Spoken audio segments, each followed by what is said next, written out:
Gue juga diserang oleh pendukung Kang Deddy karena gue kritik ide untuk membarakkan anak-anak nakal itu. Itu memang ide konyol. Bagaimana mungkin anak dibawa ke barak? Barak itu yang didisiplinkan adalah tubuh. Anak itu perlu berimajinasi. Jadi kenakalan anak-anak itu bagian dari upaya untuk mencari jalan pikiran lain kan, bikin imajinasi. Ngapain dikirim ke barak? Barak itu mendisiplinkan tubuh supaya dia jadi docile body. Kan di barak diajarin baris berbaris, tata tertib, disiplin dalam pengertian militer ya beda dengan dalam pengertian pedagogi. Kan disiplin datang dari kata disciple, bahasa Inggris tuh, yang artinya murid. Nah, murid itu harus belajar dengan guru, bukan belajar dengan komandan. Itu kan hierarki dalam militer. Bagaimana imajinasi berkembang kalau di situ ada hierarki? Nggak ada pedagogi di dalam latihan tentara. Tentara itu ya udah, komando ya komando. Kan nggak mungkin orang berdebat dengan komandan kan. Periksa secara psikologi apa yang menyebabkan anak itu nakal. Karena kurikulumnya membosankan, banyak anak-anak yang bosan lihat kurikulum yang itu juga. Dan imajinasi tumbuh, makanya ngebandel aja di sekolah. Coba Kang Deddy terangkan pada saya. Sekarang begini, anak jalanan, anak bersikap jalanan, berkelahi tiap hari. Berkelahinya itu nggak main-main, bukan lagi kenakalan, kriminal. Pakai celurit, celulitnya panjang 2 meter.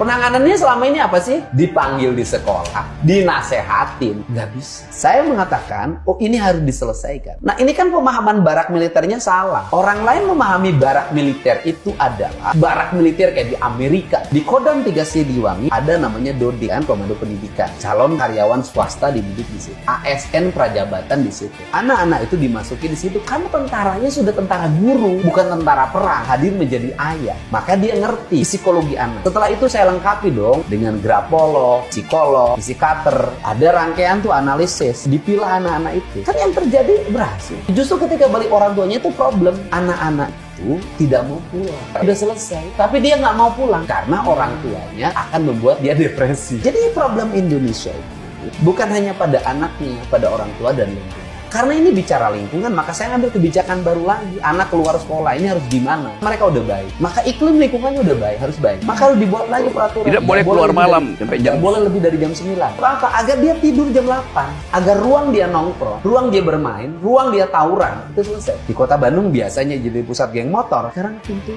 Sekarang tuh dalam sebulan ini di kota Bandung hanya 1 kasus. Di tengah anak-anak hari ini yang mengalami depresi karena lingkungan yang semakin rusak, alam ya rusak, oksigen rusak, bising suara. Mereka setiap hari bermedia digital, konsumsi makanannya sudah tidak berserat, tidak bernutrisi, banyakan berlemak, bergula, berasam, dan pedas. Melahirkan anak yang mengalami problematika. Sedangkan guru di sekolah hanya guru BK. Gimana? Maka saya sudah kerjasama dengan 200 psikolog.